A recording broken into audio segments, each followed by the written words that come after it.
पण आता आपला खरा विरोधी पक्ष कुठला आहे? हा काँग्रेस आहे.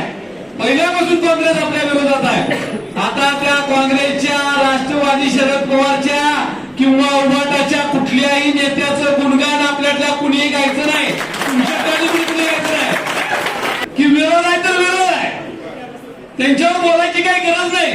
राजकारणात आपण म्हणतोय आज समोर आलं गेलं ठीक आहे, पण ऑफिसमध्ये घेऊन बसून त्यांची बोलून त्यांची कामं करण्याची काही गरज नाही.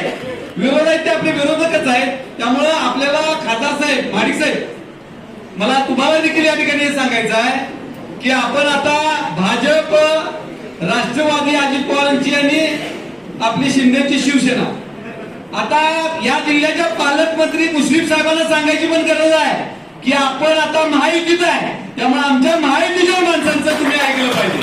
त्या जुनी मैत्री तित्री काय असेल ते आता सगळं विसरून जावा, सगळं विसरा.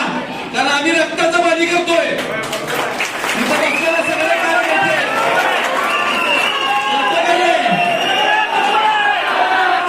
त्यामुळे इथनं पुढे महापालिका निवडणूक आहे, महापालिका विधानसभा आहे आणि नुसत्या या नाही, गोकुळ आहे, केडीसी आहे. इकडं आम्ही तुमचा प्रचार आणि गोकुळला विरोधात, इकडे तुमचा प्रचार, तिकडे केडीसीला विरोधात.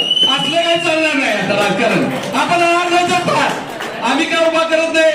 त्यामुळं यामध्ये खासदार साहेबांचं महत्व मोठं आहे.